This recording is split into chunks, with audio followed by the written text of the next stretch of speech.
Welcome back to Political Buzz on WBBZ. The country is mourning the loss of 12 innocent victims in a mass shooting at the Washington Navy Yard recently. The alleged gunman was also taken down, the 13th victim.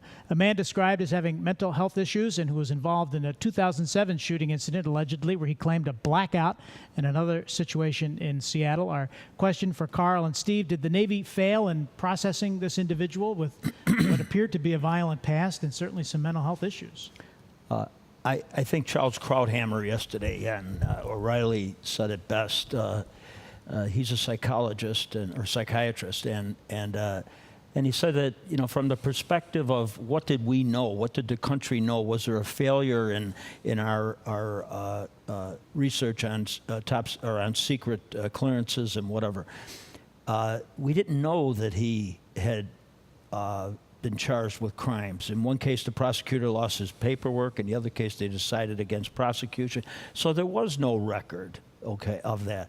There was a record that the man had been hearing voices, and that he actually called the police on one occasion and told them that he was hearing voices and somebody was coming to get him. And called the police in a different state. The brainwave, so you know, which is very evident of paranoid schizophrenia. He says in the old days, okay, they would take a person, the police would take a person like that, bring him to the hospital, the doctor would commit him for a couple of weeks, okay, they'd examine him, they'd get him medicated properly, and then they'd put him back on the street. He says now the atmosphere has totally changed. Is that because of the HIPAA laws and some of the restrictions that are in place? All these restrictions on, you know, an individual's rights have now allowed us to leave these people walking on the streets. Well, we said a year ago when we had the Newtown debates that we did on this show, is that this has to be comprehensive. It just cannot be about the gun part. It has to be about the mental health part. And I think we have to continue to look at changing those laws so that society can intervene when somebody that hear voices. But I again think what happened is an argument to reform on both mental health and the gun issues, because again, guns are just too available in this society for people to work the system, to be able to get the guns who end up doing what this man did. But it was a good guy. So I think it's both. Now, that was a gun-free zone, okay? But a guy had a gun, a bad guy. And who killed him? A good guy with a gun. So let's stop that nonsense. I think, but I think that's backward. I think that's backward logic. I think that you're adding more guns into the situation would just cause more trouble. It seemed like he would have made more kills. You have a gun-free zone, and only the bad guys have guns. Stop it. Well, what happened? All right, that doesn't make any sense. What happened in New York City when suddenly trained people are shooting?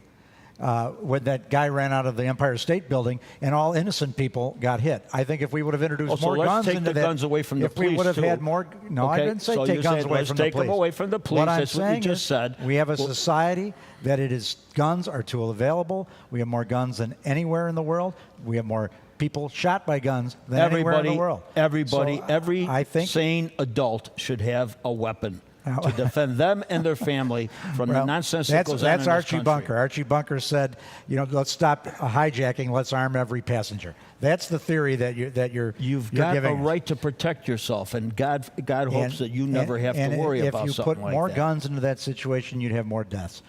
But what needs to happen is we can't just focus just on the gun part. What yesterday, 2 days ago, showed is the mental health part is just as important. It feels and there should have been enough warning bells. Well, that's that what I'm had saying. gone off. Enough warning bells that he had this person should have been taken out of the incident in situation. Seattle. He was shooting at an apartment up above him. He had an incident where he called the police in another state, and they called the police down in Virginia. And said he was hearing voices. And it seems as if he was going to get a gun anyway, Steve, and do what he wanted to do, whether the laws were there or not. It just seemed like his mind but it's very easy for him to get the gun compared to I think he's also out of the South and out of that Virginia, Maryland area, a little easier to get guns than even here in New York.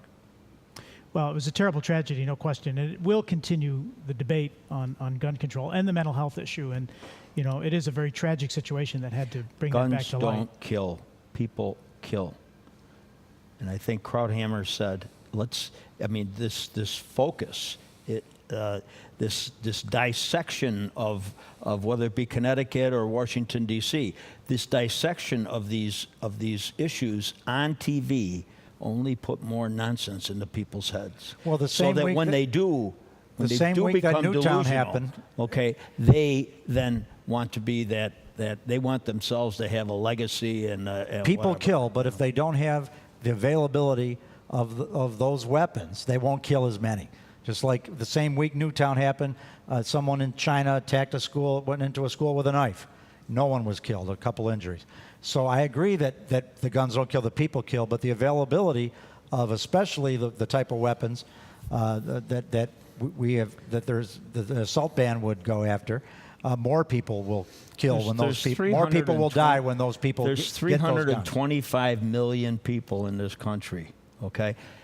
You're going to have things like this happen. It's not right. We do everything we can to protect ourselves, but we don't do the illogic. We don't take the guns away from people to allow, we have to allow them to defend themselves. And it's not the guns. You could kill with a car. I mean, we've seen all these different methodologies. But methodologies. that's where we disagree. The Archie Bunker logic of arm everybody on the plane to stop the hijacker. I think when you bring more guns into the equation, you're going to end up with more death in the equation. Just like more people that bring a gun into their home, they're more likely to be a victim of an accidental shooting or a suicide happening rather than stopping an intruder and defending themselves. Since we've let airline pilots carry guns, have you seen any hijackings? Well, I think they did a lot of smart things, like locking the cockpit door as being one of them too. Yeah, there's certainly. But the logic of the arm the passengers is what you're saying, arm everybody. If there was all these armed people in the Navy Yard, well, I think if there was all these armed people and suddenly there was shootout at OK Corral, there'd be a lot more dead people that would have died. And certainly a lot of changes after 9/11 for sure that have made us safer on many levels. We're going to come back and talk about some more local issues, particularly what's happening in Niagara Falls with the hotel project. Is it going to move forward? We'll find out when Political Buzz continues.